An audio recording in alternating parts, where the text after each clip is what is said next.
Hello, folks. Welcome to The Sacred Speaks. My name is John Price. I'm your host. I'm going to get to a couple of the typical threads in an intro, and then I'll introduce today's participant, and then we'll get started. If you're listening to The Sacred Speaks, thank you.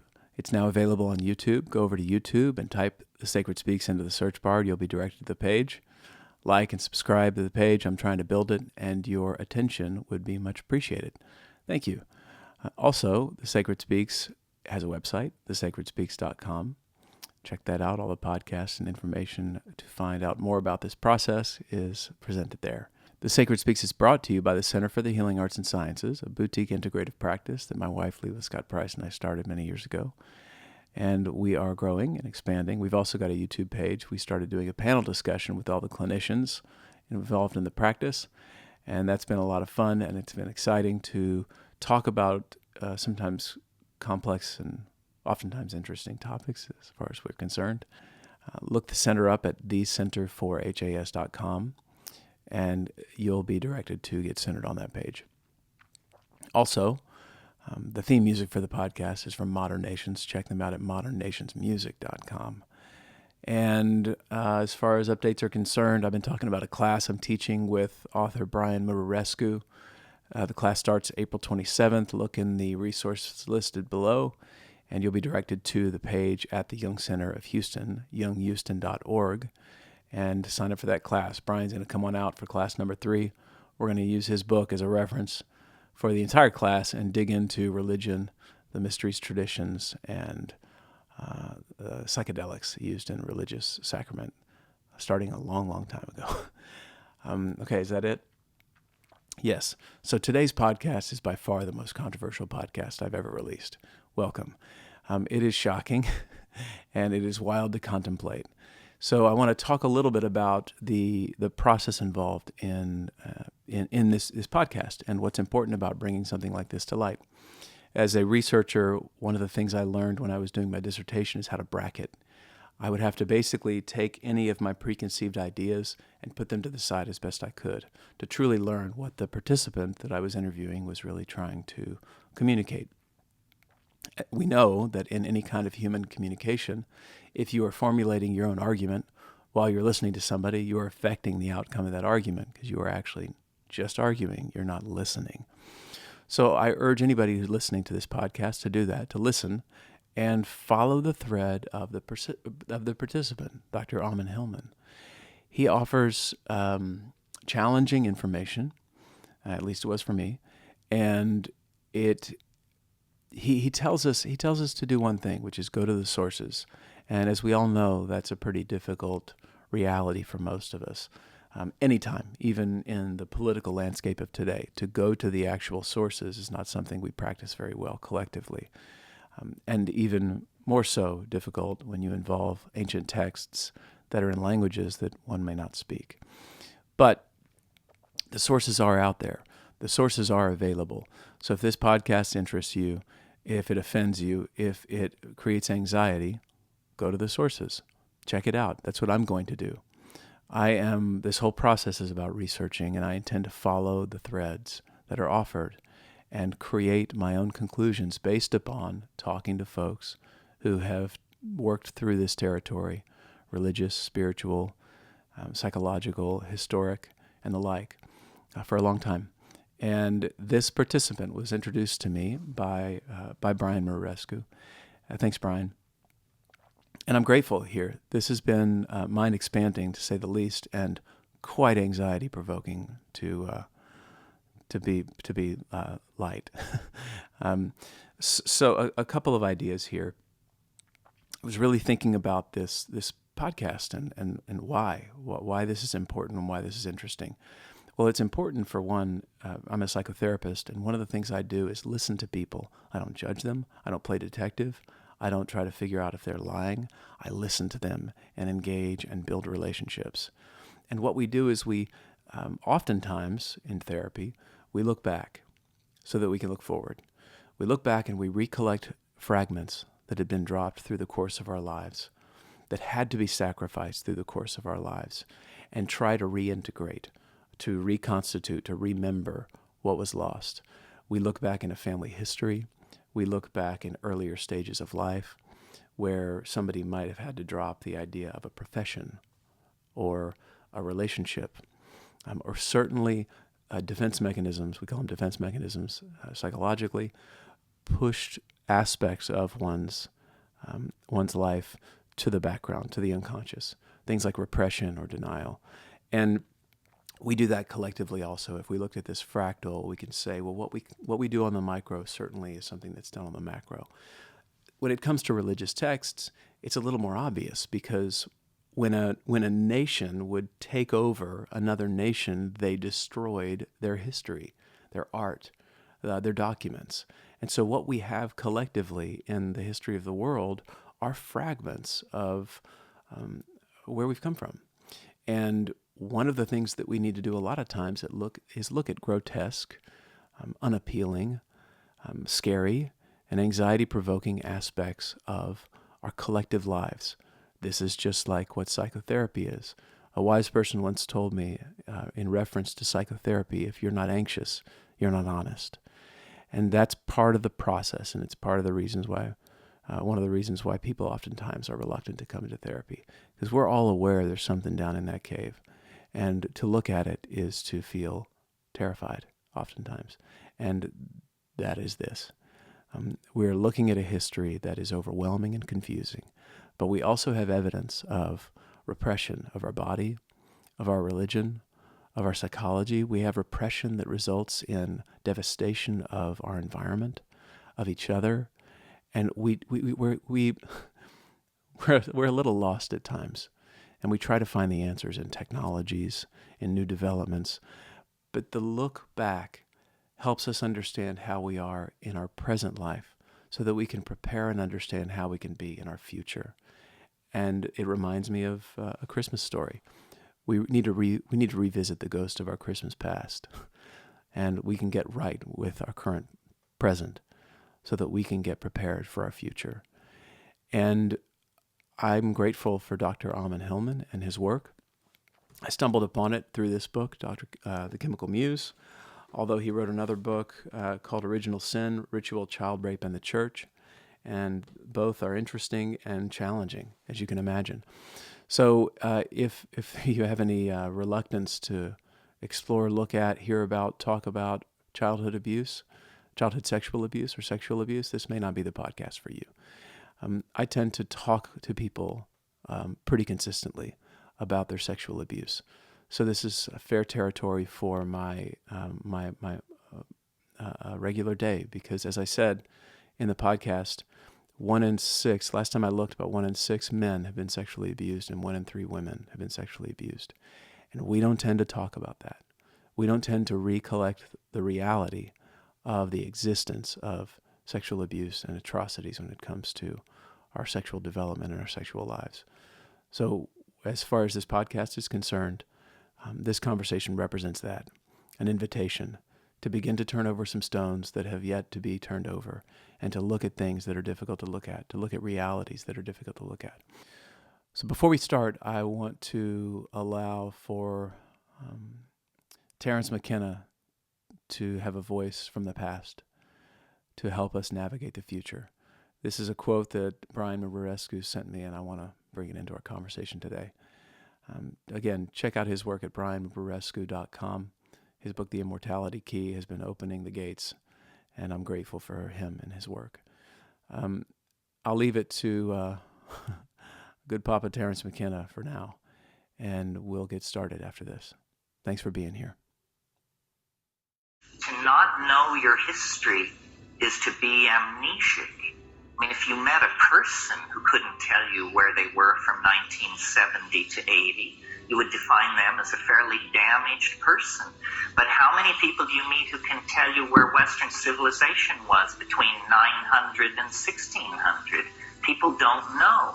So since they don't know, they can be fed any shit that is out there, and they don't know. They have no idea. So the way to gain power is to reclaim a command of history. Like, for instance, I remember when the Vietnam War was breaking out, and I was in school at the University of California at Berkeley, and the professor said, we all have to read Thucydides. We all have to read about the war against Syracuse, which was in Sicily, and how it destroyed Greek democracy and how it allowed the ascendancy of the dictatorship of the 30. And why did this happen? Because the Athenian citizenry could not understand the war aims, because the Athenian leadership didn't understand clearly what the war aims were. All the mistakes of the Vietnam War were repeated or occurred in this war, which was fought well before the year zero. But you tell most people to read Thucydides and they just give you a strange look.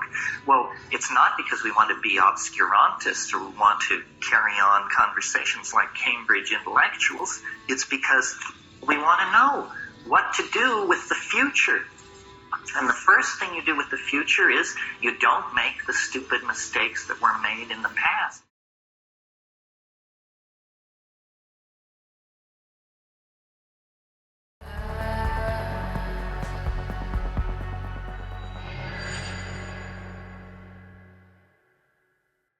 Thank you for making the time. I've been excited to talk to you. As the listener may know, I connected with Brian Morarescu, who then linked me up with you, and I'm going further down the rabbit hole. And now I've read, 1.5 of your books and a couple of the papers that you submitted to me, and of course I can't wait to get to more of it. But today we're going to get in certainly to your first book, The Chemical Muse, and expand beyond that, and maybe hopefully get into some of the second, Original Sin.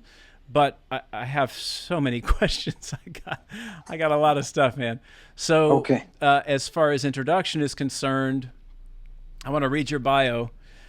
Dr. D.C. Ammon Hillman earned his M.S. in bacteriology and a Ph.D. in classics from the University of Wisconsin-Madison, where he specialized in ancient Greek and Roman medicine and pharmacy. His first book, The Chemical Muse, was published with St. Martin's Press immediately after his dissertation committee forced him to delete all the references to recreational drugs from his thesis. Dr. Hillman also wrote Original Sin, a work about the use of drug-induced child rape in early Christian ritual. The publication of The Chemical Muse inspired the production of a lengthy History Channel documentary on the history of drug use in the ancient world. After an official inquiry by the Catholic Church into allegations of demon possession, Dr. Hillman was fired from St. Mary's University of Minnesota. He continues to write about the use of drugs in ancient mystery cults and tutors ancient Greek online. And we are here, if I can find you again on my computer stuff. 2 books. First, Chemical Muse, and the second is Original Sin. And Ammon, I'm ready and eager to dive in with you. Again, thank you. Thank you. I really appreciate it, John. So let's do it.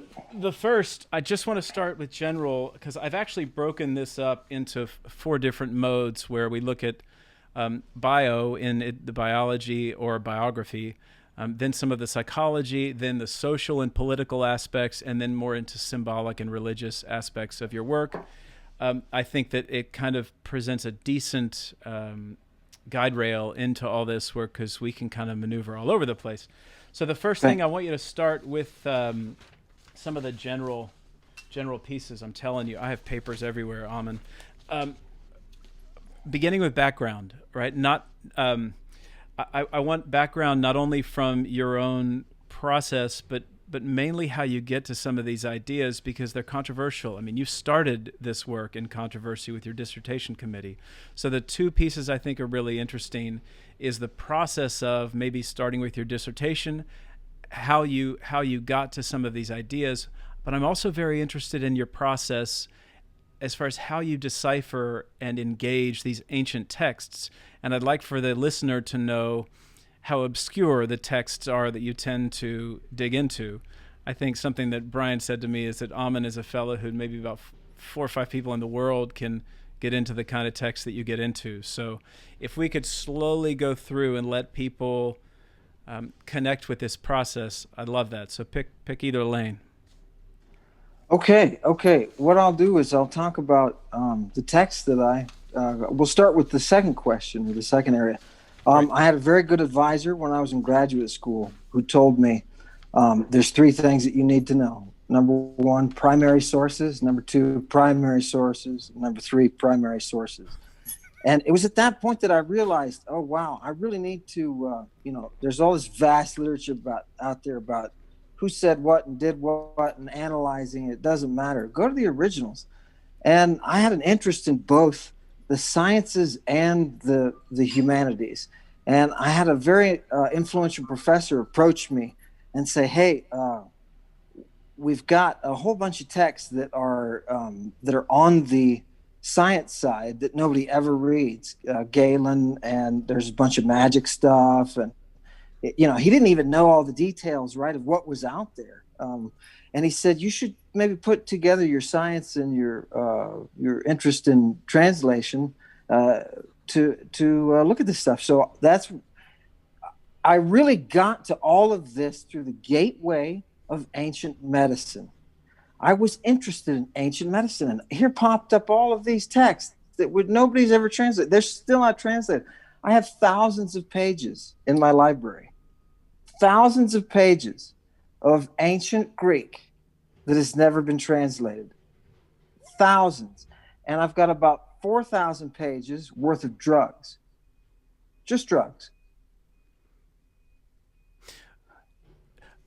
I think maybe before going down the rabbit trail of whether it's Ruck or Murarescu's work, I mean, I had these suspicions about drugs, but most people aren't aware of the scope and breadth of the influence of drugs.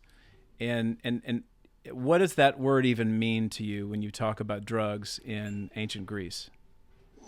Yeah, and what is the perspective that you have to look at it from? So yeah. As I'm focusing on primary text, I realize you have to step into the feet, into the position, into the body in that time period, and you have to look at it, and you have to say, what are these doctors talking about? And what kind of drugs are there?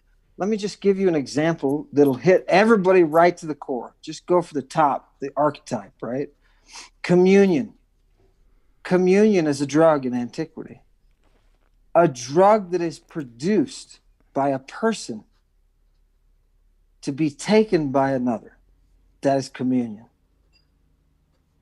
Literally, within the mystery religions of antiquity, it's a drug that the human body produces that's passed from one to another, that causes healing of some sort and a state of disembodiment, a state of unity with the cosmos, almost a cosmic wedding, right?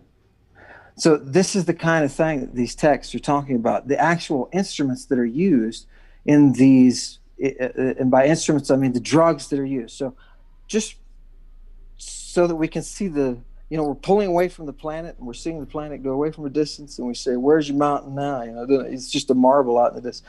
That perspective that Byron talks about is the perspective that I suddenly had of the literature when I was coming of age in my studies. And somebody handed me a whole bunch of texts that nobody had translated, and I started reading them, and I thought, wow. So I wrote a dissertation. To get back to your question, I wrote a dissertation, and it was had to have all this bits of recreational drugs removed because I came up against that ceiling that's there within our culture, right? So the culture cements a perspective. You were talking about perspective. A culture cements a perspective, and I suddenly am breaking out of it because I'm seeing drugs and things that were there that people didn't want. The head of my department said, "How can you possibly say that the Romans used recreational drugs?" And suddenly at that moment in my lifetime, I realized I could see everything, both past, present, and future. I realized what she was saying was so ridiculous. It was so ridiculous that I had to pop the bubble. I had to show them. I had to bring them in and show them. And so I started digging and digging and digging. And you are not going to believe the things that I found. Not going to believe. All through the avenue of medicine and pharmacology and language. The language cements. The linguistics is where it's all at. If you can't if you're not reading the Apocalypse right now in ancient Greek, you're not reading it, because it's a religious document for those with ears to hear, right? And it's got a ton of what's at the end of the Apocalypse. I'm sorry, let me just add this, because these are the kind of texts that I'm working with. What's at the end of this? So I'm looking at this communion. I'm looking at this thing that's going on. And I'm reading early church fathers talking about, oh man, these Ophites. Do you know who the Ophites are? No. The Ophites were a sect of Christians. Hardly anybody knows who these people were, right? But we know that early on they were considered a sect of Christians who followed the way of Cain. And their founder was, or one of their primary members was Simon Magus, right? And the way of Cain, you can also call the Sodom, the path of Sodom. And it involves, ultimately, the drinking of a child's ejaculate in a religious performance by one who has been anointed, who's called the Christos, right? So you can see why all of a sudden there's a pullback. This caused a huge reverberation. Remember Paul's immune to viper venom? I don't know. I didn't. Yeah. He is. Nobody reads the Bible anymore, John. Why does nobody read the Bible? I know. I'm sorry. No, like, first of all, I have been reading some of your work for a little while now, so I have been desensitized to the intensity that some of these ideas can hit somebody when they receive it. So, because these are to anybody, it reminds me of this. I was sitting with a colleague who's a psychologist at a gathering once. He was talking about his father, who's an anthropologist, that wrote a narrative about a tribe that lives off an island near New Zealand, and I think it's called the Magic Flute. The book is called The Magic Flute. It is about children who drink the ejaculate of the warrior men in order to somehow take in their masculinity and to be initiated into manhood. To receive their essence, right? Yes. Yeah. And that is an idea that not a lot of people come upon.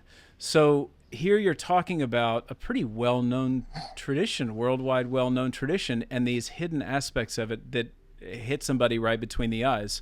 So how do you come to that these Ophites were in fact doing that? There's one of the early church fathers, Epiphanius, I think it was, is writing a work on against, these were popular at the time, against heresies. So there's, the church is not, 2nd, 3rd, 4th century AD, the church is not unified at all. And there's all these schisms and all these different, infightings, and this group believes this, and this group, just from day one, it was like this. Because Simon Peter is fighting Simon Magus for the power and control, because Simon Magus, who was a follower of the Christ, the morning star, because we've all been reading Enoch. I'm sorry, it's the 1st century. We've all been reading Enoch, right? And Enoch is the guy who's talking about going to the different levels of heaven, and the anointed, the one who's supposed to come, set everything straight, set up the kingdom, and get rid of Romans. Supposed to do that, right? Right. We've all been reading this stuff. And so much so that Peter quotes it. Again, I'm sorry to keep going back to the Bible, but this is all kind of the back to the Bible area of research. Yeah. The drugs in the Bible are fantastic. That's what you okay. Anyway, so everybody's reading Enoch. And what we know from Enoch, like what Peter knows and what Jude knows, is you can't follow the way of Cain, right? And what is the way of Cain? And so that's why these early church fathers are concerned, because Jude comes out and he says, you can't do this. Get rid of your things offered to idol. They talk about it as food, but the translation is so terrible. It's always sex, right? He charges them with sex. Jude, he's talking to the Christians. He says, stop having sex and stop eating idols. Eating things offered to idols, we translate. We don't know what to do. They were consuming excreta, vaginal excreta. And Simon Magus, this magician, if you want to call him, had a woman named Helen who distributed the communion to the community. Right? Well, this is new information for a lot of people. It's magic. It's magic. Yeah. It's all magic. You go back and look at the magic. It's all magic. So let's do that. Let's go back. I mean, you're talking about drugs in the Bible. Let's start with sources, what you said. Always go to the sources. Aside from the Greek, you and I talked about whether learning Latin or Greek is a way to go, and you were talking about reading Greek to really have access to the New Testament. Right. Where are the drugs? Where are the sex? And why the deception, right? Why conceal? And I mean, I think I know why, but how to conceal something so intensely overwhelming that seemingly was pretty accepted in culture at that point. Right. And it's, again, perspective. It's all perspective. You got to shatter that Christian lens that is built around you and put yourself back in that pagan environment to see what these authors are actually talking about, right? To see what they really like. So let's shatter that lens. In the book of Revelation, the Protestants call it Revelation. The Catholics call it the Apocalypse, because that's really what it's called Greek, right? In the book of the Apocalypse, the main bad guy is a bad woman. It's a woman, right? And if you look at chapter 17 and 18, the main bad woman is there offering the cup of her sexual juices.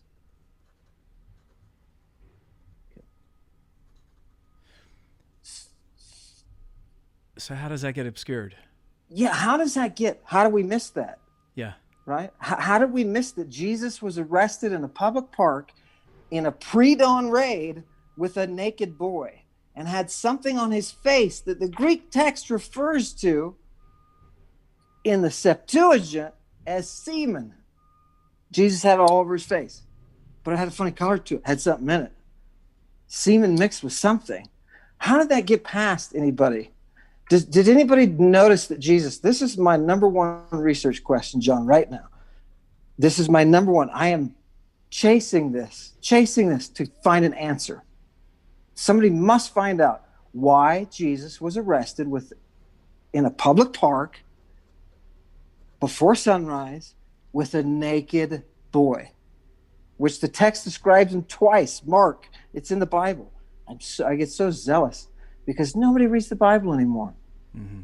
Read the Bible. It says he was there. It says twice he was naked. It says he had a seam on, and people say, oh, whew, there it is. It's some kind of sheet that covered him up, right? No.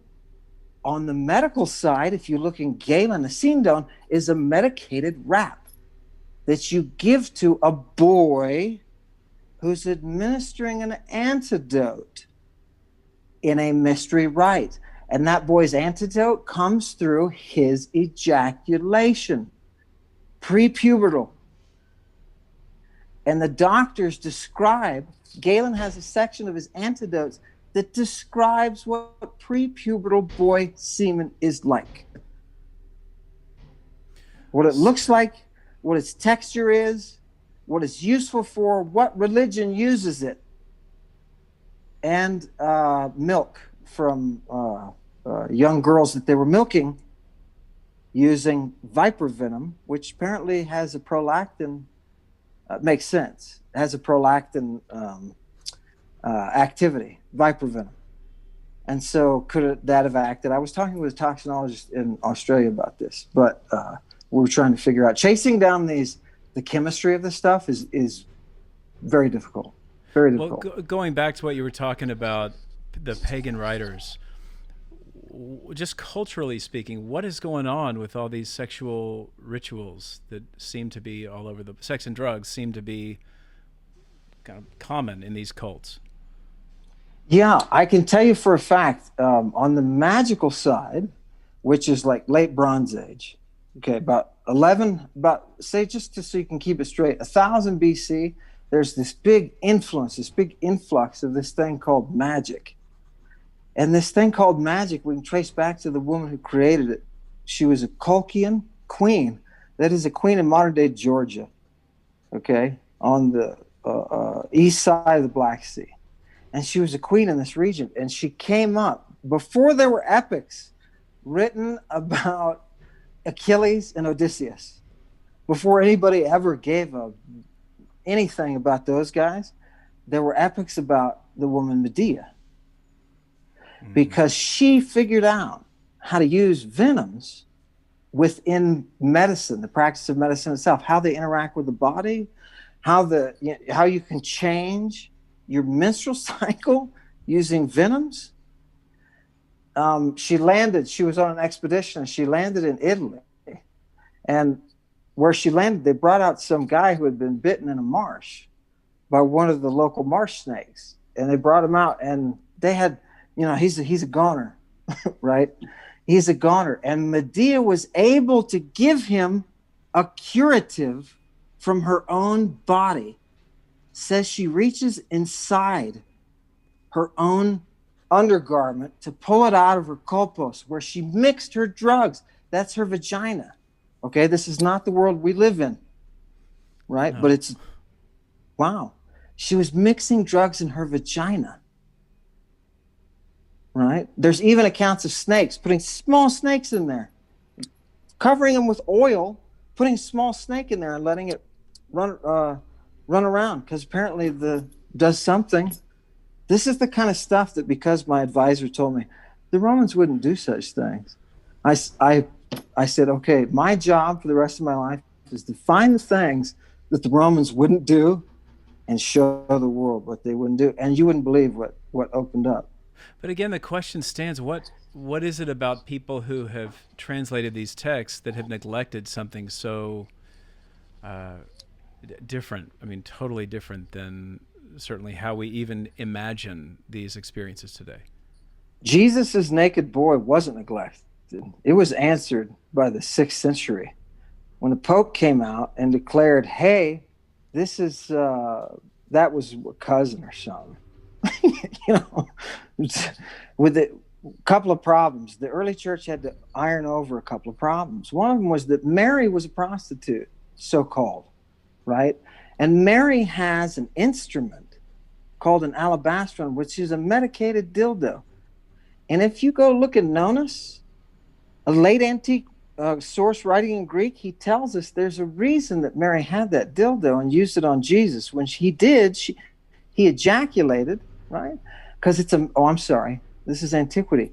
And in Antiquity, dildos are medical applicators, right? Because they know there's certain things you can't get past your stomach, right? Certain drugs you can't get past your stomach. So you have to put it on a dildo because, it's got to be absorbed in your, Is this for a suppository?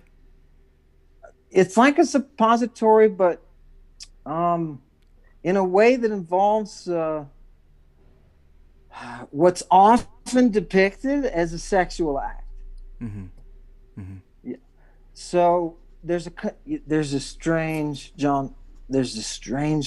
line that's never drawn in Antiquity between medicine, health, and sexuality. It's all about they have a very strange way of approaching that, where you can't see there's cure. So they're performing sexual acts. And if you have a certain problem, you can go to a temple and have an incubation, and a priestess will give you an anal probe with whatever medicine that you need on it. And they're burning incense that the temples on Cyprus, you could smell it. That's how the sailors found their way to the island. They sail to the odor of the burning incense, right? The burning botanicals. So you can go to the temple and you can have this. So having a priestess insert a dildo as a medical device covered with drugs isn't the oddest thing, in antiquity. So it's not something you'd be worried about, right? But for them to turn it into a ceremony whereby we have examples of men being masturbated while it's happening, to the accompaniment of singing, because it's a religious event, right? And supposedly the singer has more power with her words than she does with everything that's going on. Well, that's the type of medicine we're talking. But that type of medicine is really emblematic of what happens currently in shamanic territory. I mean, the Icaros, when I've spoken with shaman, they talk about singing that happens, and the singing is really one of the curative aspects of the process. Yes. But again, I mean, all this stuff is pretty shocking. There's no doubt, because I don't have a language. One of the things you and I were emailing about, I don't have the language system that helps support this, but I certainly don't have the exposure to the texts. So a lot of times what I do is I go, shit, man, I don't even know how to look at this up. I can't, that's one of the difficult, you can't Google this stuff. To put it clearly, you speak and read languages that the vast majority of people will never have access to. And so fundamentally, there's an element of trust, right? That's like, okay, Ammon, you got to guide me into this stuff, and we got to do it in a way that recognizes that I'm a freaking child, and I've accumulated decades of culture that associates some of the words, whether it's Jesus or the morality of sex. I associate those with certain psychological, imagistic, and emotional or body aspects of myself. I have a feeling it evokes, and it's like, oh shit.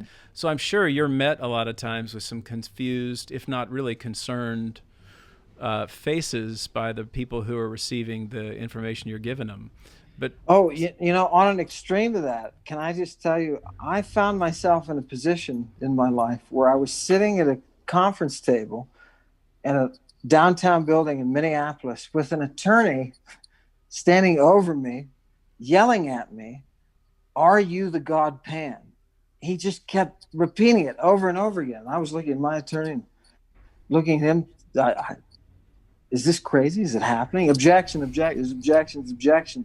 Oh, I had 8 hours of a grilling that implied that I was a Satanist and a worker of magic and an opener of portals.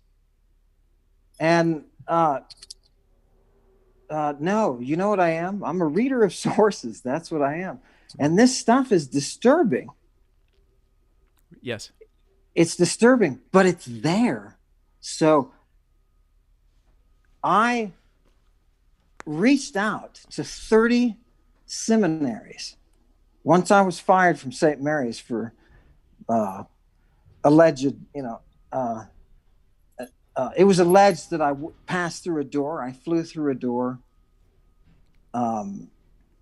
hovered over a student's bed, paralyzed her roommate with my hand, kind of like a Jedi trick, and had intercourse with her.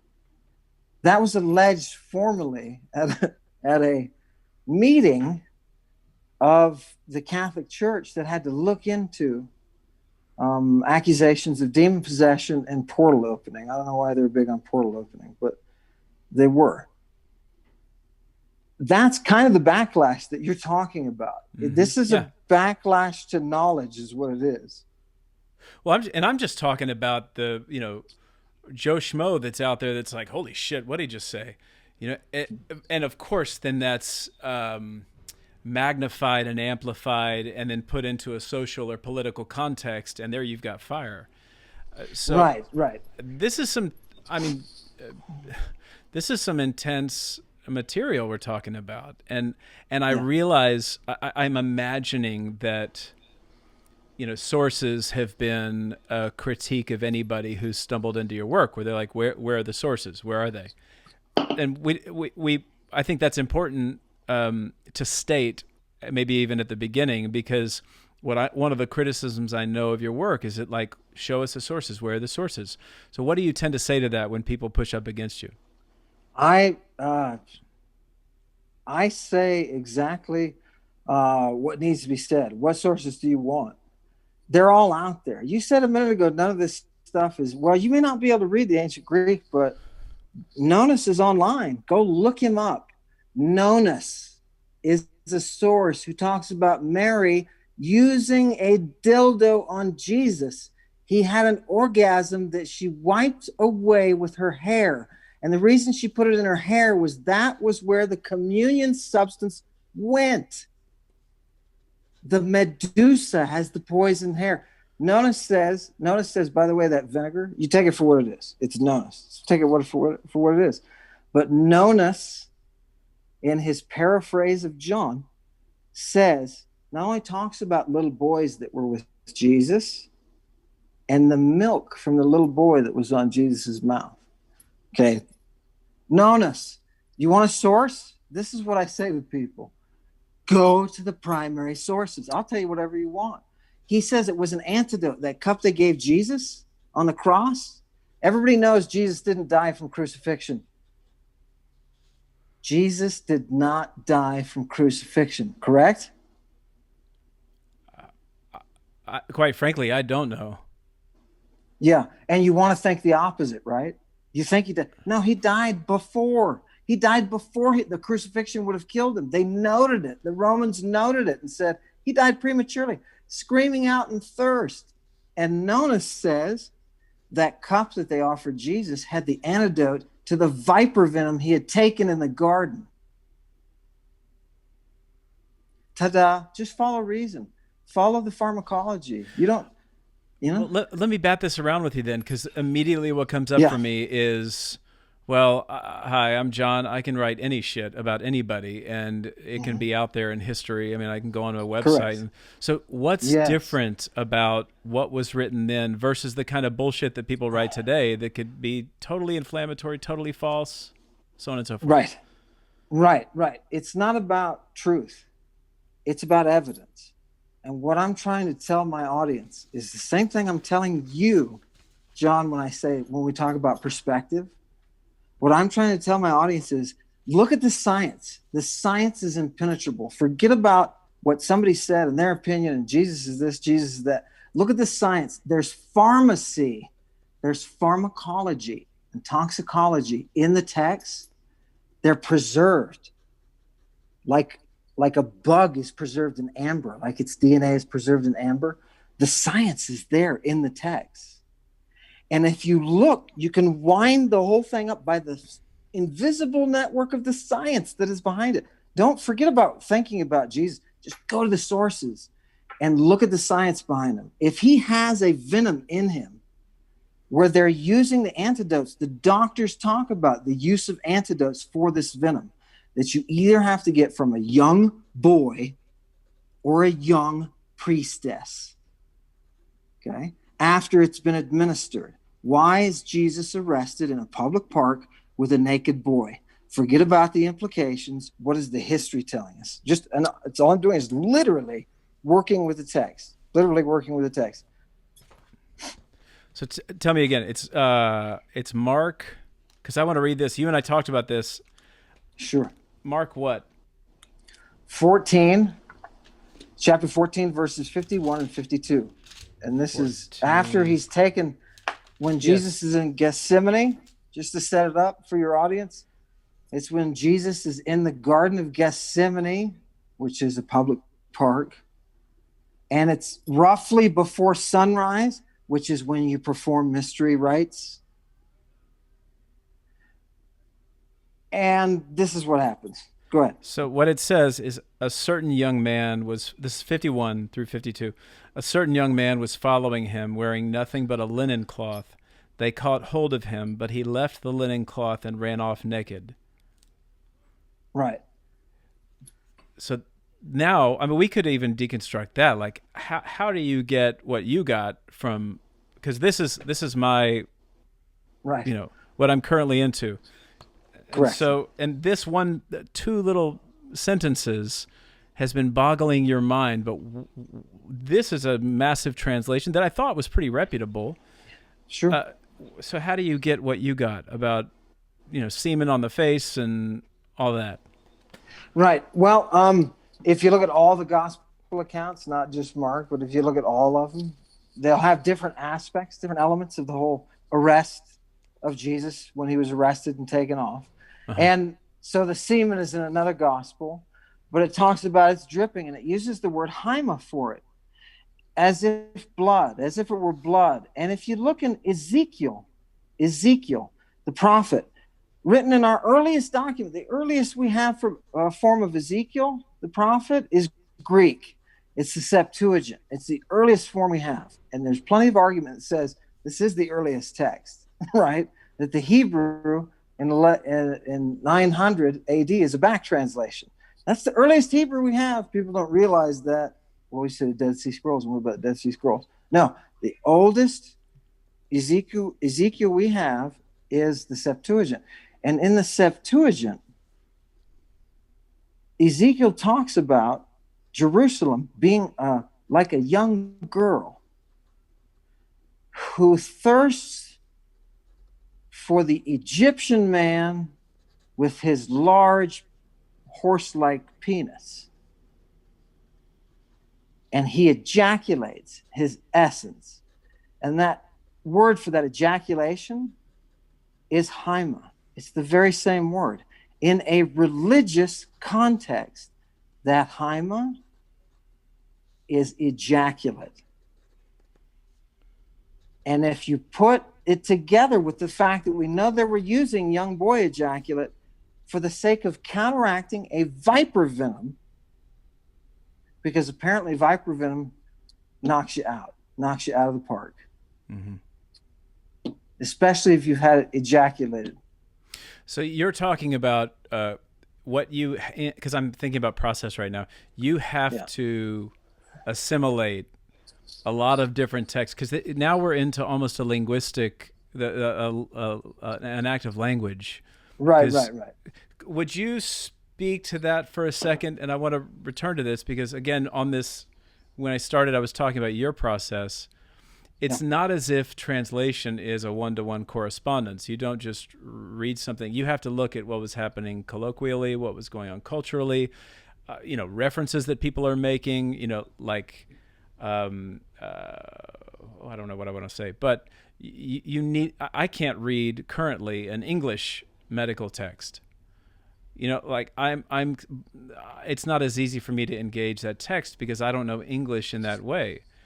You're talking about reading these medical, alchemical, or religious texts that have a language that's very old.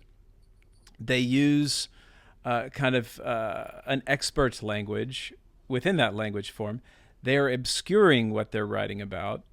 Right. So again, talk about that part of the process. Okay, so in the late 1800s, this German classicist named Otto Kern, he put together or edited the fragments. He put together the fragments called the Orthic Fragments.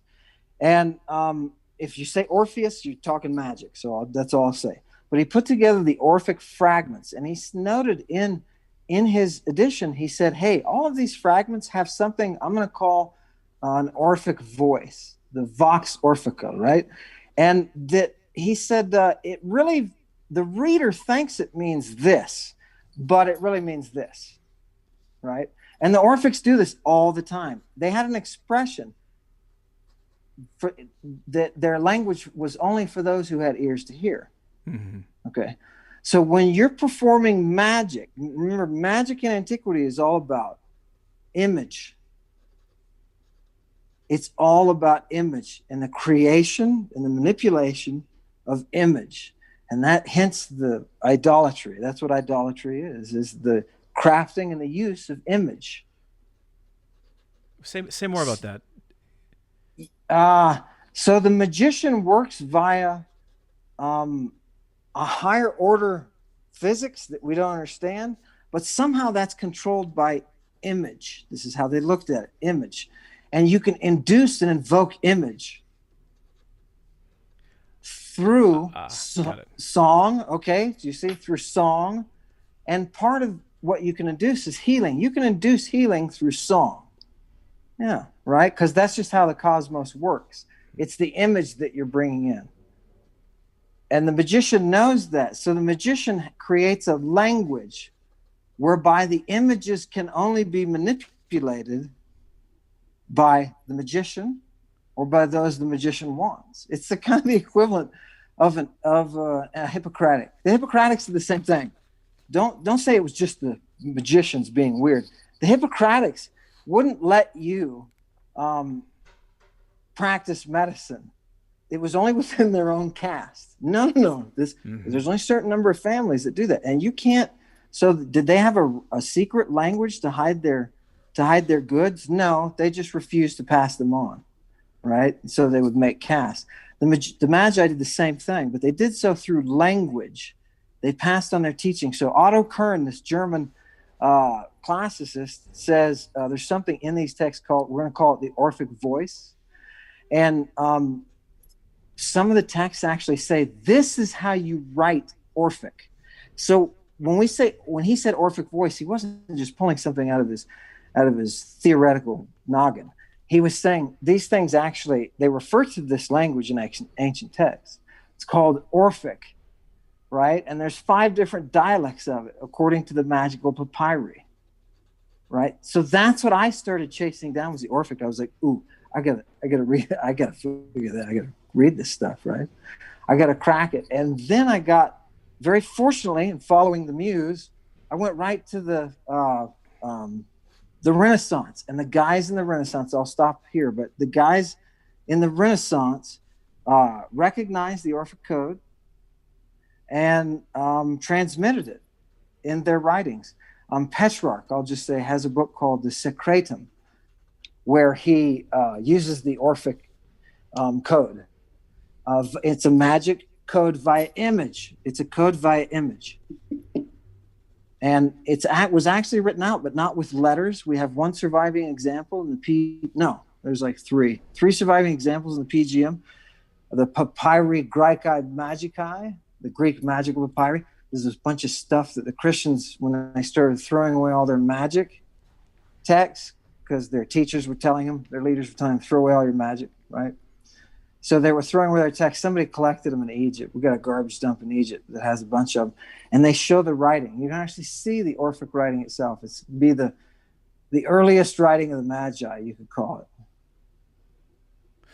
When you say the image, what I think is that there's some, God, this is going to be clunky. There's some kind of universal response or reaction internally, subjectively, that happens to somebody when they experience something. Is that what you mean by image? By like the magic is to evoke internally an image? That's at least where my mind went. Instead of me making up what it could or couldn't be, I'm going to give you an example that I've seen from Antiquity, and you tell me what it is. Because to be honest, yeah, let's just do that.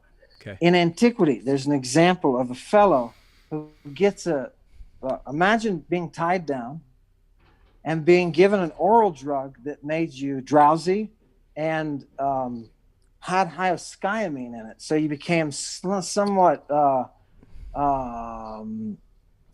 just on the border of psychotic. Okay. So you're inducing a psychosis. They induced psychosis. Can you believe they did that in Antiquity? That makes sense to me. I don't. It does. I don't. I get it. Like, but I may kind of fetishize the people in Antiquity because there was more of like, I don't know. My fetishizing them is like there was more imagistic connection. It was less rational and concrete and literal. It was more intuitive. So that's why that kind of makes, and also the different viewpoint that was taken to psychosis in the first place.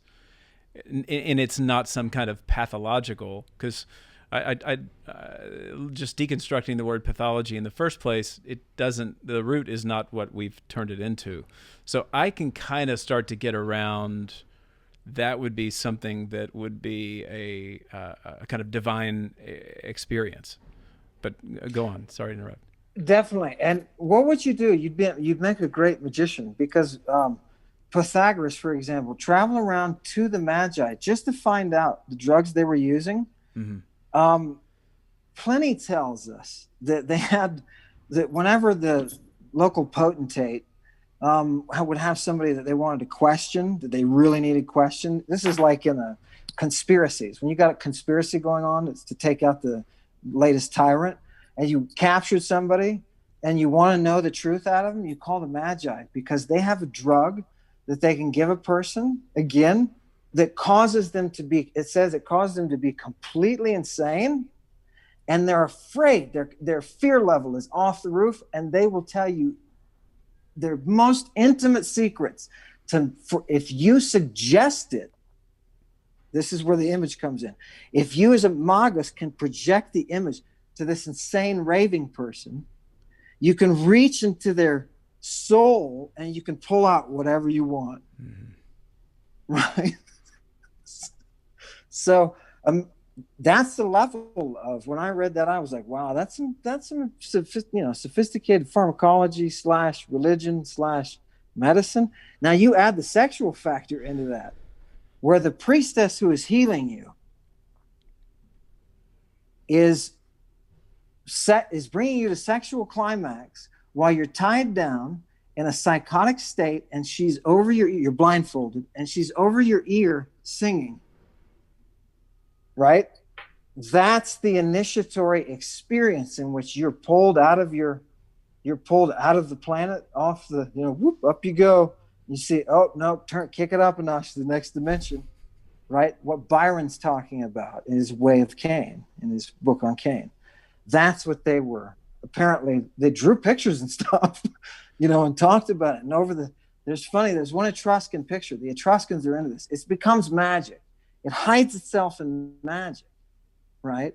So that in the Middle Ages, that's why they find the woman in the closet with the broomstick, with the medicine on her armpits and on her vagina, and she was doing what's called flying on the wings of the devil, which is an actual magic practice. And they caught this woman in her closet. Her husband turned her in, and they came and got her in the middle of the fucking act. Excuse me, the act. I'm sorry to curse. The act, and she had a drug all over her, doing the same practices that the Etruscans are doing and drawing pictures of, emerging above this guy that's tied down, and there's somebody with a probe right next to him. There's this divinity cat, like blooming thing with the face of a human over him, right? Really great stuff. And apparently he was healed, so good for him. What is say it again? The riding on the wings of the devil. What is the? Yeah, being able to be carried on the wings of the devil. So flying. They call it flying with the devil. It sets us up to talk about witches, but I do want to go back. It's Ammon, you're not a guy that can be, held down. You move so fluidly in and out of different time periods and texts that I can't imagine what it would be like to have read the amount of documents and texts that you have read. It just falls out of you like it's fluid. So going, I have a cheat. You want to hear my cheat? I'd love to. Can I tell your audience? I shouldn't do this because I'm exposing myself, and you're never supposed to expose yourself as a magician. But I have a cheat. I have a muse, and this muse is a dead girl that I am able to talk to via a practice handed down from the late Bronze Age. And she is able to resurrect in front of my very eyes the spirits of the dead. And I call them up one by one. I was talking just the other night with Lord Byron. Mm-hmm. And she was teaching me the way of Cain through the song of Lord Byron. Isn't that interesting? It's always your sources. Always go to the sources. Just read the stuff. It is. Read the stuff. That's the muse. Do you understand? That's the muse. For anybody listening, it reminds me of exactly, and you said, we won't go into Carl Jung, but it does remind me of what Carl Jung was writing about in his Red Book. And one of the things that he didn't discover, but he put to clinical use, was what he called active imagination, where you begin to engage these figures that can come to you, and they have an autonomy, they have a personality, they have perspectives, and he cultivated this capacity to kind of interact, and he wrote the whole Red Book, and it's a gorgeous piece of work. But it reminds me of that process that people don't do anymore, because we have become very monotheistically limited in our idea of who our self is. Our self in modern times is ego, me, the me that is, even though the person that I was this morning is not really the person I am right now. But so psychologically speaking, as a psychotherapist, a lot of times one of the things I'm trying to do is to get people, and myself included, to actually interact with these different parts we would say self, capital S. One of the ways he dealt with this is he said there's a collective unconscious. So it's not you, it's a collection of different selves or personalities that you can access if you have the practice. How does that rate with what the ancients called demonology and demons and interacting with forces outside oneself? Is that kind of in the same ballpark? I think it's kind of in the same ballpark. I think that what we're dealing with is a difference in worldview. Because if you and I have the worldview, where it's 2,500 years ago, and you say I was communing with so and so last night, we know what that means, right? Right. But current day, back to this kind of mental health and psychopathology, we're put into the care of somebody to get us right with the world, because by Correct. God, we've gone crazy. Right. Correct. Yeah. And the traditions that I am interested in, whether those be shamanic traditions or even my mentor and colleague James Hollis, he would talk about how oftentimes people that are having these profoundly religious experiences, they're kind of put back together, which means they're put back in line with the culture, whereas they're not able to kind of take that leap. And I spoke with a guy 2 weeks ago or a week ago who was talking about in the Johns Hopkins study. This is Bill Richards at Johns Hopkins. He's a psychologist who wrote Sacred Knowledge. He said in the Johns Hopkins study, when somebody comes in to do psychedelics, they tell them, if you think you're going to die, let yourself die. If you think you're going to go crazy, let yourself go crazy. You're safe. Right. And nice. And so it kind of allows for us to fall into those interior spaces that we usually don't allow ourselves to go. And that's kind of what I'm hearing from what you're saying with the Magi is that, number one, there was a worldview that supported this kind of religious interiority that was not so totally imbued by the monotheism of the Abrahamic traditions. And it allowed for the pantheon. The pantheon's a great example of the kind of polytheistic worldview that, like, when you were overtaken by something, you were constellating or communing with a kind of divinity, whether it was rage or beauty and sexuality or intellectualism. Right. Am I tracking here? Because this is the kind of shit that I Totally. say, and I want to. Okay, good. So no, that's pagan, yeah. Yeah. So that's what comes up for me when you talk about these kinds of. It's just ironic to me that people may look at that and say, "Well, what the fuck? You were talking to Lord Byron?" And I go, "No, he was talking to Lord Byron." Like, it just depends on how you're looking at it. Right. If time's relative. Right. It doesn't matter. Yeah. Then he's sitting right there. Right? Did you ever Did you stumble across a guy named Eric Wargo?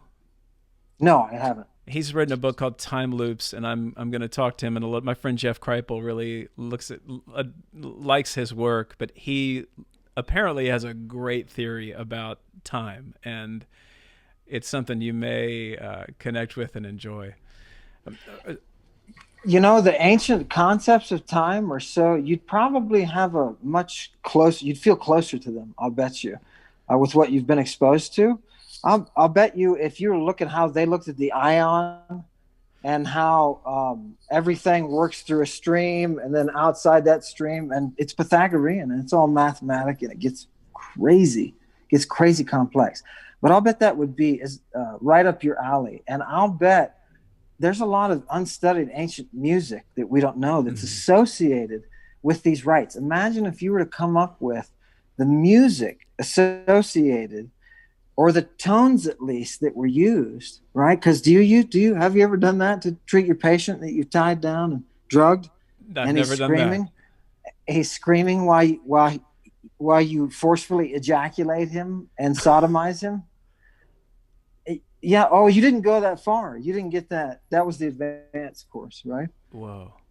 And then if you're going to bring him back, he's got to have the milk from the breast of the prepubertal priestess, who they describe her breasts as just little tiny grapes. And they give out this serum that if he doesn't have it, he's going to succumb to what they're giving him in the colon. There's a picture of this. The key is in the purple anus. Think purple anus. And if you think I'm kidding, the Templars knew about the purple anus. Okay, this is crazy. And this fell right off the shelf. My muse just dropped it right off the shelf. Professor Ruck comes to me, he says, if this is true, what you're saying with this and this formula, then we have to find purple anus. He said, they're using a purple dye in the communion, right? And we've got evidence for it on the mouth. We've got evidence for it in the mouth. And we've got evidence for it in the eyes, oddly enough, okay? Which makes sense if you're performing cunnilingus. If you're performing cunnilingus, if you're eating from an idol, ta-da! If you're eating from an idol and it's got a purple dye in it, it stains your lips. And you can imagine your eyes probably get stained too, right? But if you don't get an antidote to that stuff, it's going to cause you, and there's specific symptoms. You're going to start bleeding. It starts hemorrhaging. You start hemorrhaging with it. Okay. So, okay, great. You start having specific, you pee out everything you've got, and all of a sudden your kidneys are messed up, right? And you get polydipsia, where all of a sudden you get a thirst rage, where you got to drink, and it's unsatisfiable, right? There are specific symptoms that if you don't get that priestess's breast milk, you're screwed. And again, the toxinologist in Australia, whose name escapes me right now, who I consulted on my chapter for Elsevier. I wrote a chapter for a college text on the history of pharmacy for incoming pharmacists at a university level. And in that, I talk about the polyvalence of the pharmacology and toxicology that are involved here, right? So they're taking this young girl who's 10 years old. They start when she's 7, right? And they call her a Pallas, and they give Pallas Athena. They give her slits on her arm, and they put a salve on her arm that has the venom in it, and they bandage it. And they do this chronically. And supposedly, when you took of her breast milk, when you drank her breast milk, it would ameliorate the ill side effects. So did she have some kind of antibody thing going on? I don't know. One thing that really stuck out in your book, The Chemical Muse, was the physician and philosopher relationship. You were talking about Pythagoras earlier, and it's, you joked about the necromancy of evoking Pythagoras if I brought up Jung. Quite frankly, I'd love for you to bring up Pythagoras. Would you talk a little bit about the relationship between the people that were seen to be physicians and their experience with philosophy, because they were not separate at the time? Because I think that sets us up in the kind of fusion of religion, medicine, botany. Oh, I see. Yeah. Really, in antiquity, medicine is kind of the cultivator. It's the petri dish of all the other sciences. And it keeps this little universe where you can enter everything, but you got to go into medicine. So, guys, we know Pythagoras from the Pythagorean theorem, a squared plus b squared equals c squared. But what we don't know is he was not just a mathematician, he was a physician. Number one, he was a physician. And as a physician, and he lived in a cave. He lives in a cave, beautiful cave. And he traveled all over the world, including Egypt, Persia, apprenticing with the with the priests and the Magi in order to learn pharmacology and to learn some of the potent drugs that the Magi were using. And these drugs were involved in affecting outcome via image. That's what his real bent was. Anyway, the Neo-Pythagoreans and whatnot came after him, and they created this whole shelter for the magical sciences, for magic and medicine, and whatnot. And we as a society, John, have totally undercut what the Magi of the late Bronze Age, what they did, and the fact that kings used them as counselors for very, very specific and good reasons. And the fact that they were the educated. They started with the stars. They studied the stars. They studied the motions of the stars. They studied mathematics that I can't, can you predict the next eclipse without looking it up online? Not at all. No, of course. Yeah, neither could I. Not in a million years, right? But this is the kind of. Yeah, this is what they figured out. They figured it out. They derived this knowledge, and they were the biggest drug users on the planet. Ones that you put in oils that you put on your skin. They had one, John. They called it the fire of Medea. Get this. It was an oily, clear, translucent, almost to a jelly, but more oil. Okay, like a thick oil, really thick oil that they put on their skin all over, and then covered their faces with a paint, very thick paint full of X, Y, and Z. And apparently, when they lit themselves on fire, when they got within a certain amount of distance of a flame, their body blue flame would cascade all over this oil on their body, just a slight blue flame all over their body. And their face would be covered, right? It wouldn't go on their face because their face was covered, right? A group of these guys who were figuring out the chemistry of what was going on, because they were using a petroleum product, right? It's one of the early forms of what we came to be called Greek fire. If you look this up in the Byzantine Suda, it'll tell you, right? This Medea's fire ultimately became what they call Greek fire that they used on the ships, right? It's a napalm. It's like a napalm. But if you use this stuff in a modified form, you can put it on your body and have it react on your body without burning your skin. Now, imagine these are the guys who are experimenting with the venoms, and these are the guys who realize, and one of the big inventions in the late Bronze Age is the use of something called oestron. And what does oestron do? It is a chemical that allows a woman to induce birth, to start the process of her contractions. And it's a huge discovery by late Bronze Age sorceresses, for lack of a better word. Okay, you understand? Yes. Women who were following, and we have one record of one, very prominent one, that we're totally ignoring, named Medea, who was so powerful that people came all the way across the Mediterranean to see her, into the Black Sea, to see her perform something called breathing the fire, which I've never seen a description of. I've never seen we don't know what it was, but apparently she was the only one who could do it at 12 years old. And that's why we have to drink her urine. So grab her, put her on a ship, and take her back to Greece with us. Right? That's what happened to her. She got basically kidnapped, right? But anyway, two sources that I found in Greek, Pausanias and another whose name evades me now, but I'll think of it in a second, say that this experimentation with toxins, venoms, was the beginning of medicine. This is how it started, because they realized in the Black Sea, those Scythians with their arrows, they put the poison in their hair. Oh, can I introduce you to Medusa? Please. Yes, Medusa.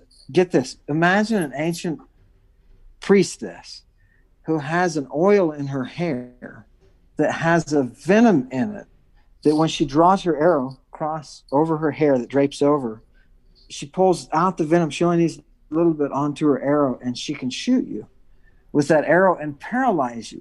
Paralyze you. Turn you to stone. But what's really cool is this group of people, the Scythians, they can shoot these arrows from the back of a galloping horse. They're so good, the Romans can't. They lose a standard. They lose an army in fighting them, because they can shoot backwards at full gallop. And they have poison arrows. The very word for the poison arrow, the eos, is the communion, is that drug, right? It's the control of madness, that shamanism that you said you detected and whatnot. Mm-hmm.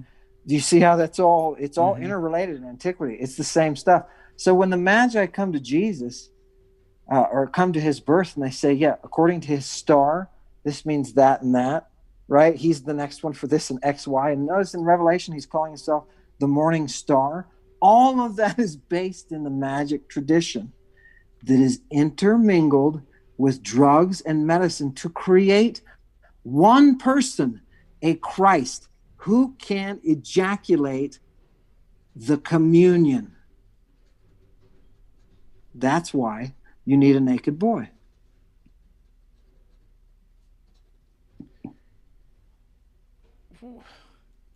It's so totally out of my... I mean, these are ideas I've never contemplated or been exposed to. Yeah. Well, and it's funny because you were talking about Medusa, and what it brought up for me is I've heard the story of Medusa talked about, but oftentimes it's interpreted symbolically. The idea that it's a reptilian part of the brain. When she looks us in the eyes, we turn to stone. There's a petrification that happens. And of course, when we are scared, we become petrified, fight, flight, freeze. But that doesn't go the full distance. But Medusa has been a story about Perseus, for example, not looking directly at her, but looking indirectly through the mirror image right. on the shield that was provided by a god. Right. So that's a kind of tool for us to approach our way of living that can some way get beyond or move past our own tendencies to become frozen whenever we're overwhelmed. I mean, that's go on. You thought it was just an idea, which is fine. The ideas are great because they're all in there. The idea with the mirror and all, it's all part of the myth. Yeah, right. But like the song for the performance, it's not the actual mystery they're talking about. There were real Medusae. What is a Medusa? It's just a temple guardian. That's literally all it is. And it's based on the root, the MED root, the root that we get Medea from. They were the guardians of the central oracle, the Medusae. You couldn't get within feet of her because you'd have to come to these Scythian archers who had perfect skill with poison arrows. So you don't have it doesn't matter if you have a sword or a spear, you're screwed. You cannot get to her through these Medusae. How do we know that? Euripides talks about it. Euripides says Aeschylus. Orestes can't approach. No, this one is from Euripides. Aeschylus can't approach. Okay. The myth of Orestes, right? He flees tries to get away. His mother kills his father, and then he goes back to revenge his father, right? So, but on the way, he gets involved with his friend. He's with his buddy of his, and he gets involved at a temple. Euripides writes about in the Iphigenia of Taurus. Okay, she's in a temple there. It's actually a relative, but he goes to the priestess there, and because he's committed murder, he's bound. And she says, it's okay, unbind him. They have the feathered arrows, and he doesn't try to attack her. He doesn't try to run. He doesn't try to do anything. They're going to execute him for murder. Right? And really not for murder, just because he showed up at the wrong place at the wrong time, because that's what they did in some places. Right? This is kind of further east. Right? We're getting to some of the blackness of the Black Sea, you know what I mean? And anyway, so he can't do it. Euripides pictures this. He can't do it because they're standing there with the arrows. They can shoot him any minute. They can stop him any minute. The Athenians used Scythian archers as a police force. So this is not a make-up world. The Medusa was just one of these temple guardians. Medea had 12 of them, and they all knew that it talks about them. They're super athletic. They were great singers, all of them. Surprise, surprise. They all were great I think it was one of the, you had to be. They were all equipped with drug knowledge. It said they kept her drugs. They kept all the simples. They kept everything, right? When she would be making them, she'd be telling them, go get me this and go get me that, right? So they worked with her in kind of a sorcerer way, yet at the same time, they protected her. They technically were bodyguards. And now you can see why the nation of the Aryans, talk about some image. The nation of the Aryans, the Aryan people, switched their identity. They called themselves Medes after this woman, after Medea, who was so into the snake stuff and so into the crazy cures and the crazy fire. All of that stuff is there. And guess what? She's the one who perfects this mystery. She's Lady Babylon. She's Lady Babylon. And I'm not the one saying this. Petrarch is the one saying it. Boccaccio is the one saying it. Who are all using the Orphic code that the Magi used. It's amazing. It's amazing. It's pretty mind-blowing, Ammon. It really is. Yeah. Well, go there, though, for a second, because one thing I wanted to talk to you about is kind of a comparative analysis of the misgivings of today, you know, the kind of assumptions that we have of whether it's religion or religious institutions and how that's been affected by power structures and governments and, you know, institutions. But the role that women play is very different than many people would believe. Talk about that for a bit. Tell me about women in antiquity. Yeah, so particularly on the cult side that I've studied, and the medical side, the women have a predominant position. Even on the medical side, there are texts from Hippocrates that say, don't go to the male physicians because they don't know what they're talking about. It was the midwives. It was the midwives. And the earliest drugs in the Hippocratic corpus, right? The corpus of works around Hippocrates, the earliest drugs are all the midwifery drugs. It's things to stop bleeding during menstruation or mostly during childbirth. Mm-hmm. It's to stop because that's what a lot of women are dying from, is from bleeding. And so what drugs do you use? How do you stop from getting pregnant? Right? There's a ton of abortifacients they use in the ancient world, a ton of chemical abortifacients. You put them in they dosed them by stones. They use little pebbles, right? And you take a little pebble and you coat it with the medicine. And the midwife would say, insert 3 of those, right? Put 3 of those in. It's medicine, beautiful, amazing medicine, right? When Medea landed on Italy and cured the guy who had been bitten by the snake, they built a freaking temple to her. There's one in Rome, too. They built a temple to her and turned it into like a hospital. It's what you would think of as a hospital, but, you know, where they administer drugs and give you treatment for whatever.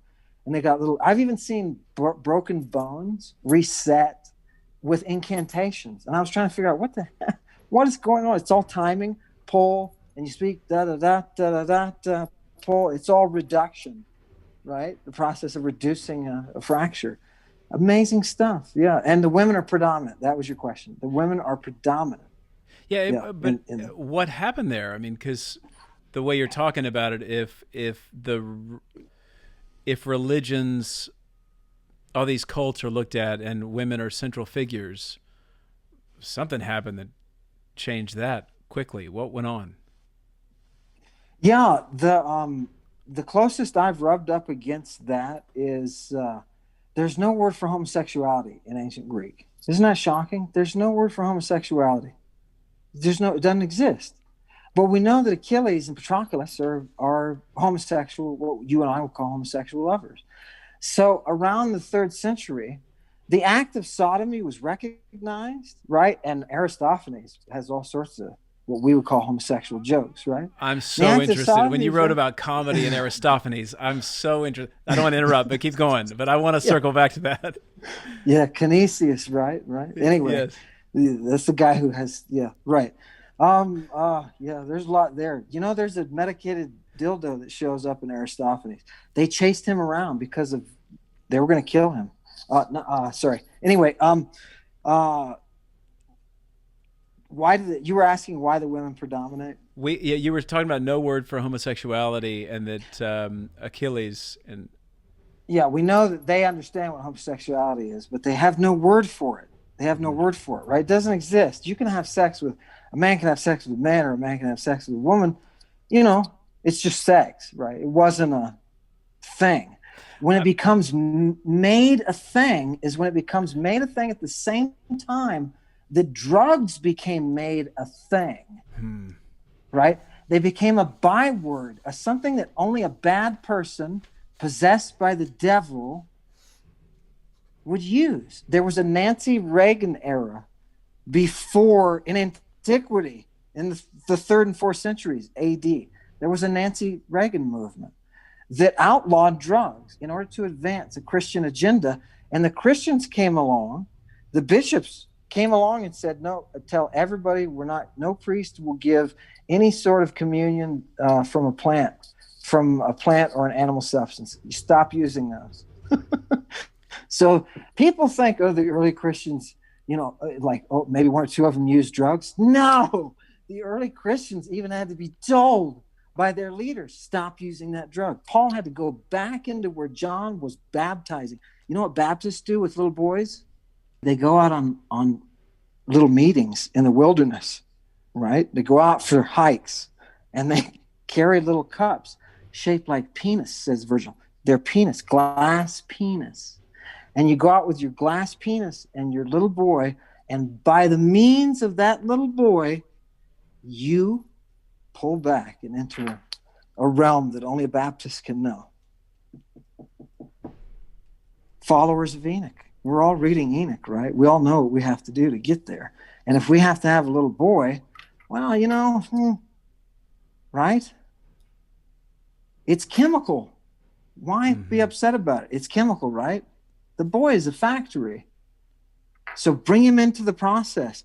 The Romans got the Christians in trouble for this in Alexandria, because they were taking children off the street, young boys, raping them, putting them through a rape ritual, and then pumping it out as catechumen's necessary experience, at which they said they had to they said that we had the council give encouragement for several weeks to the boys who had been through the process, because they're presented with the temptation of Lucifer by a priest who gets possessed by the devil and then sodomizes them. And their job is to cry out, it's wrong, and to rebuke the sin. And if they can make it through that, then they can make it through anything. Okay, that is a lot to absorb. Go back. You got to drug them, though. You got to drug the boys in order to get them to that stage. You got to drug them in order to get them to that stage. It doesn't even for a second. It's horrendous. So how? Go back for a second. How how do homosexuality or the relationship with sexuality in general and drugs, how do they come online at the same time, or the power looking down on it? They're made taboo at the very same time in history. They're made taboo. And it's a multi-pronged effect by the Christian leadership in Rome to be able to take total control. You have to have, any of the ancient historians will tell you, you got to have 30% of your population. As soon as you get 30% of your population, it doesn't matter what you do, as long as you have 30% of a completely loyal population, you can run the government. You can do anything. You can take over the government. You can run it. You got to have your 30%. Thomas Jefferson, by the way, just because of the events that have happened, this was on my mind. Thomas Jefferson, the Muse gave me a few minutes with Thomas Jefferson the other day, and Thomas Jefferson said in a letter to Dr. Cooper, he said, the greatest threat to the fledgling American democracy is the Christian church. He said, the tree of liberty must be nourished with the blood of patriots and tyrants. If you don't water that tree, that's such an ancient concept. That's right out of the heart of Rome. Isn't that interesting? Thomas Jefferson, who was himself a classicist and wrote in Greek, ancient Greek. He composed ancient Greek poems. It's amazing. Crazy. It's interesting that you bring up kind of current day because I couldn't help when I was reading the Chemical Muse thinking about, the way you would define, we're not a democracy, we're a democratic republic, thinking about drugs, sex, the way in which the government is structured, the relationship with the power, patriarchy, and women, the relationship with the politics surrounding women's reproductive health. That's all. Right. That's all. None of that's new. None of that is new. It's a cycle. We've been there. We're in the 3rd century. Hello, we're in the. I'm here to tell you a message from the past. You guys are in the 3rd century. You're totally there. And if his attempt to come to power was an attempt of Constantine's proportion, that's what was really happening. And if he fails, the republic will be restored. It's just, and how do we get there? We get there by certain, we drag out the witches and we burn them, because we're inquisitors, and that's what we do. If you ever want to read something really interesting, read the documents of the Inquisition. I'm reading the trials right now of the witches and the stuff that they did, and it so reflects what they did in Antiquity. It's so beautiful, beautifully horrific, because they're killing these people, they're burning them alive, right? And so this struggle that you're seeing going on, I guarantee you, why is somebody talking about demon semen, right, in politics? Why are there babies being eaten? Last time I heard there were vampires drinking baby blood or something like that. Yeah, it's one of the conspiracy theories, isn't it? Yeah. Yeah. Why is that stuff even out there right now? In the kind of imagination of, yeah, totally. Yeah. Yeah. How does that fit into the same historical cycle that they went through in the 3rd and 4th centuries AD? It's the same. It's patterns. Pattern recognition, right? That's right up wisdom. Neuroscience. It's just fucking neuroscience, right? Mm-hmm. It's just neuroscience. Watch what's going on, and watch what happens to the witches, and watch but I still want to find out, John. My number one priority is to find out, and my phone is telling me I only have 10% left, but it's my number one priority is to find out why Jesus was arrested with that boy. Why has that been swept into the back closet? There is such a world that we don't even realize that we're looking at, right? And it's not conspiracy. There are texts out there. For those of you who want to go search them up. There are texts out there. I gave you notice today. I could give you the names of ancient doctors. I could give you the names of ancient antidote specialists. I could give you the names of just general physicians who deal with these drugs on the side and have a section. Well, what about sacred drugs? What about the drugs that they're using for, because you got to have antidotes for all that stuff. When a guy comes in your office and he's whacked out on something, you have to have antidotes. What about all of that material? And why is Jesus using the language that is built? You asked about women. The Apocalypse of John was not written by a man. It was not written by a man. John overwrote what was already there. And the proof is he has Jesus is presented, the morning star, as having breasts. Why? Because the apocalypse is an older production of the Sibyls, which the Christians themselves recognize as being prophetic, divinely prophetic. And in it, the central character, the morning star, has breasts that she milks, that are milked, that provide the healing, right? She's the morning star. By the way, that's what they called the drug, morning star. It's so fast. I just saw an opera called Saul, and it kind of clicks there. At one point, there's this figure that emerges from the ground, and Saul, it's a male figure, but the male figure has breasts, and Saul drinks from her breasts. Mm-hmm. And it didn't it didn't make sense to me, but it starts to make sense when you start to talk about these references. And a point of note, when you're talking about this Mark 51 and 52 and what's going on there, my question is, you say politically follow the money, always follow the money. My question is, follow the money. Who is benefited by any of these ideas or realities being obstructed or obscured through history? And then you get to something really interesting, which is there, because I'm shocked. I mean, I don't, this is so totally out of my typical like religious worldview, where I'm talking about, morality and the sacred and the kind of rituals that people have. And certainly we're moving into traditions current day where psychedelics or entheogens are becoming useful in clinical settings, which I find to be important and potent. And the research on this is wild. But when you look at antiquity, and we learn that these from the it really does bring a new idea to the word profane. When you look at this kind of profane, sexual, altered state, religious rites, how somebody makes sense of their world and atones for whatever they need to atone, or be initiated into whatever they need to be initiated into. Mm-hmm. This is, this is wild. This is like horrible. And then I gotta say that look, I'm a psychotherapist. I work with sexual trauma all the time. I think the current, and I'm pretty sure, I'll look this up. Look in the resource page down below to see. I'll post the current data. I think it is 1 in 3 women have been sexually abused, and 1 in 6 men.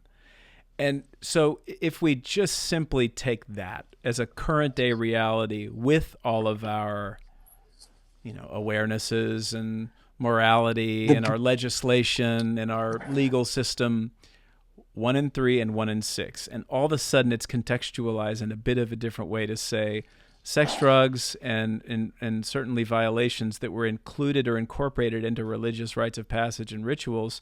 It's not a total leap. It makes some degree of sense. The best reaction I ever had from somebody who read something or came to a conference a paper I gave, was the gentleman, and forgive me, I've forgotten his first name now, but he was the one who the movie was made about. This was in Boston. I was giving a paper in Gloucester to the Writers Club, and in came a gentleman after the presentation that I gave, which was on mystery rites. He came to me and he said, with tears in his eyes, he said, "I'm so-and-so." He introduced himself. "I'm so-and-so. I was involved with Bernard Law, with Cardinal Law, and getting this case started. He's the guy who got the case started against Law." And he said, "What you've done," with tears in his eyes, I'll never forget it. He said, "What you've done in describing what the priests in the ancient world were doing and what their justification for it was," he said, "you have grasped onto something that I saw in my priest abuser." He said, "You don't understand." He said, you have somehow taken out of that priest that did that to me, and you've put it into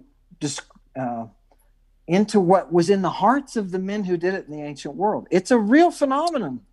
It's not, this is the real world. And if we don't talk about it, why this religious phenomenon of priests with boys? right? Why is this permeating right now? Is there something in society that's permeating? It's the vampires drinking the baby blood, right? Maybe we can throw in some anti-Semitic tropes and we can turn it into something that we had in the Middle Ages. Maybe a plague. That would be cool, right? It's the witches. Let's kill all the witches. Maybe we'll get back to normal, right? Do you see how things are, you know what I mean? It's like a pattern. Anyway. Well, I know you've got a reduction in your percentage of battery juice, and we got to finish in 5 minutes, but I'm shocked and dismayed and totally stirred up and interested. And what does Otto say? It's funny. I never knew about this when I was studying early. They don't teach you this stuff. What Rudolf Otto talks about with the mysterium fascinatium et tremendum. The thing that scares you and fascinates you simultaneously. That religion is not the true essence of religion. Is more like the way that Job is approached by God in the form of this, what the fuck do you, I'm a whirlwind and a Leviathan and the behemoth and we forget that these, if we're not in a state of discomfort and being cracked open, then we're staying pretty safe. And I think that it's important I'm with you. I think it's important to have these conversations in order to really take an honest look at what is permeating our reality. I guess as a client, I would ask as somebody who cracks the mind and works with the mind, would you consider using a medical procedure that really, would you consider tying up your patients and inducing psychosis and getting them into a state of where your very words were reaching into the things that they didn't want you to pull out? Could you do that? And could you do it verbally with them? I couldn't do it, but I think there are times where, because again, there's a metaphor there. There are times when people come into psychotherapy and they're frozen and they are unable to access, and because of genuine connection and human relationship, they may have faith enough to say, I'll take this risk. I'll share this thing with you I've never shared with anybody else. I'm tied up. I'm bound up. I've been bound up my entire life, and it's affecting the way in which I live my life. And eventually, when a relationship has trust, then somebody can feel able to begin to untie that and to begin to express themselves. I wonder if you could found an entheogenic surgery clinic, where instead of being like the doctor, you know what I mean? Where you have to go in invasively. You have to give them anesthetic, and you got to put them down. You know what I mean? And then you open them up mentally. You could be like a surgeon. I just think, I truly, Ammon, I think that happens. I think that happens to a lesser degree in psychotherapy. If somebody consents, it's the thing, we've got ethical codes around the, tied up, of course, but we are tied up. Again, back to that symbolic language, like in a number of ways, we're all tied up. Right. Because we've been taught not to ask questions. Stay safe. Right. We're pack animals. For all those reasons. And part of the process, we are bound. And part of the process is unbinding, because a relational wound oftentimes has to be cured by some radical experience, which is what you're getting at, or a relational wound is cured in relationship. That's devilry. That's pure devilry. And first time the Inquisition shows up, I'm reporting you as a wizard. Definitely. That's pure devilry. But you can see it's the same. What you're doing is you're a total magician. That's exactly what, in the right environment with the right words and the right drugs, apparently there can be healing. There can be healing, I guess. Yeah. Okay, we got to finish. Is there anything else? Okay. Where do I direct people? I'm certainly going to have links to your books, but where do websites, anything like that? Do you want to point people in any direction? No, I don't have any websites or anything like that. I would point people in one direction. Read the Bible. And nobody reads the Bible anymore. Why does nobody read the Bible? Yeah. Read the Bible. You think I'm kidding. I'm not. Totally, yeah. I'm not. Read it, because it's one of the cultural pillars that's holding up the society as we see it happening right now, right? So why wouldn't you want to? Go to those primary sources. If I could say one thing to your audience, it's go to those number one, don't come to John unless you want some serious surgery, which he's going to perfect over time. You should perfect the surgery. You should perfect this mental surgery. Seriously. Wouldn't that be neat? Like, it would be active, what would you call it? So is it psychoanalysis? You could do psychoanalysis with somebody under the influence. Mm-hmm. Mm-hmm. Well, they're doing that. I mean, that's what it's well, I got to go. So, Okay. Thank you. All right.